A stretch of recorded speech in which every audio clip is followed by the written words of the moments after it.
wording that Obama used is that he's going not to talk but to listen. So he's not allowed to listen to everyone.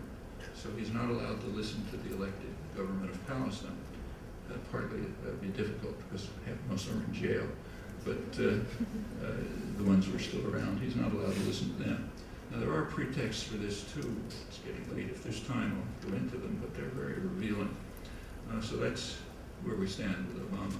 Now there is a much more extensive review and kind of development of Obama's policies. Now that's an important talk by John Kerry, who's the head of the Senate Foreign Relations Committee. He gave a talk at the Brookings Institution, which is worth reading. He starts by saying that we have to recognize the failure of our past efforts. We have tried honorably for many years to reach a political settlement, but we failed. We failed because of the intransigence of the Arab states, and though for years, I'm quoting him, for years everyone has talked of the need to give the Israelis a legitimate partner for peace, we and our Israeli ally have failed in this quest. So we have to give up on this. And we have to, as he puts it, reconceptualize the problem, putting Israel-Palestine to the side and forming a coalition against Iran. The coalition will include Israel and the moderate Arab states. Moderate is an interesting term of political discourse. So the moderate Arab states are Egypt, which is one of the most brutal dictatorships in the region, and Saudi Arabia, which is not only a brutal dictatorship, but the most extreme radical Islamist state in the region. But they're the moderate states. And that's correct in accord with standard political science and foreign policy discourse. Moderate just means do what we tell you, okay? Then you're moderate. You kill people, you imprison them, torture them, anything you like. Just follow orders and you're moderate. So the moderate Arab states and Israel have to form an alliance. This is our main policy now against Iran. And he says that's now possible. He said, first and most important is a tectonic shift in Middle East geopolitics. The rise of Iran has created an unprecedented willingness among moderate Arab nations to work with Israel. And this realignment can help lay the groundwork for progress toward peace. There's also a crucial new fact, he says, the Arab Peace Initiative, like Obama. He says, whereas once the Arab world voted unanimously for the three no's, no dialogue with Israel, no recognition of Israel, and no peace with Israel, there are now three different no's, which dominate discussions in the region. No Iranian nukes, no Iranian meddling, and no Iranian hegemony.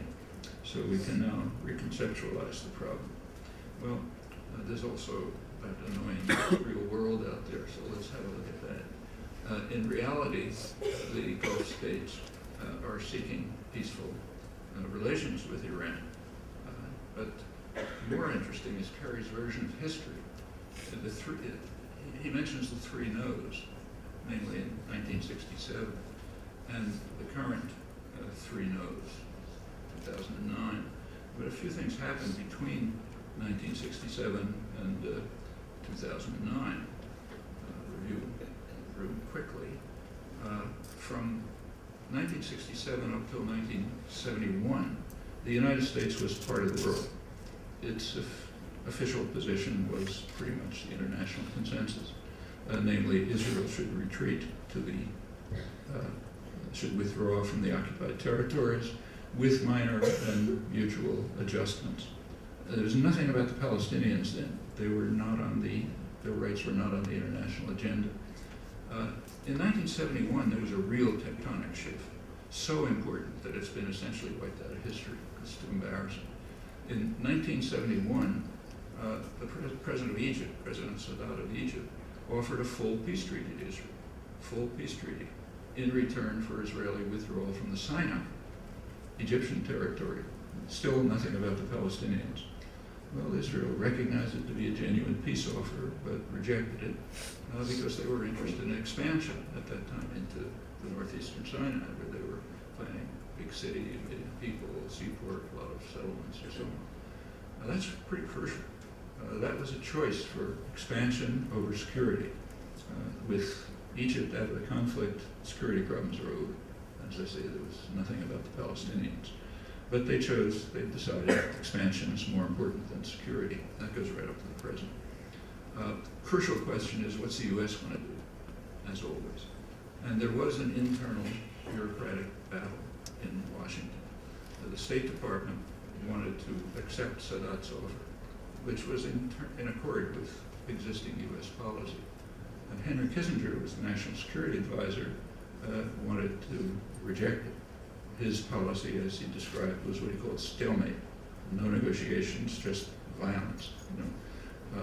And he won out in that battle, and the U.S. shifted its position. And from that point on, it has been out of the world on this issue. Kissinger's rejection of Sadat's offer led to the 1973 war. Sadat kept saying, if you want to accept peace, we'll go to war. Nobody paid any attention.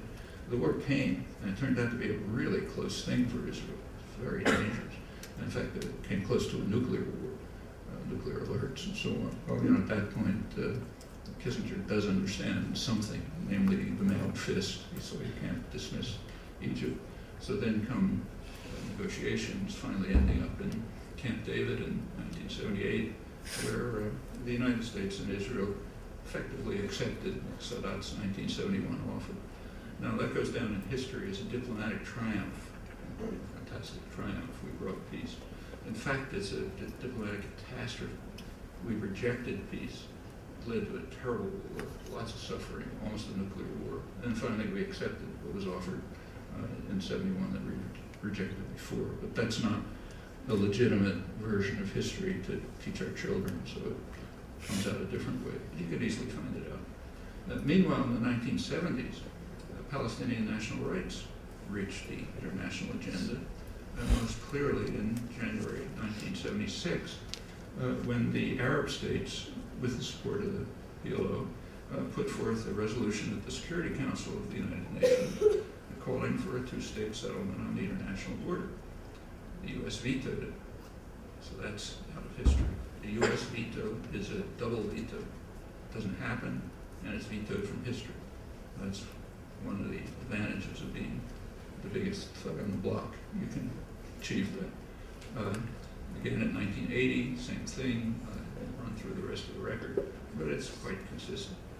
Right up till Obama and Kerry, who are still taking the same position. Well, this is talk, which is not insignificant, but there's also actions, and the actions are consistent with the U.S.-Israeli rejectionist position, namely continue to build settlements and take over territory in the occupied territories to ensure that the international consensus will never be realized. And that's the point of the settlement. So take over the valuable land, the resources, break the area up into cantons and viable cantons. And it's happening right now. It's also publicly announced. It's impossible to miss it. When Prime Minister Omar was in the United States in May 2006, spoke to a joint session of Congress, big applause and so on. He also announced plans, what he called convergence, to take over the land inside the wall that Israel's been building through the West Bank, take over the land on the Israeli side of the wall, take over the Jordan Valley, which is about a third of the West Bank, and take over several salients cutting through it to break what remains into pretty much isolated cantons, and then of course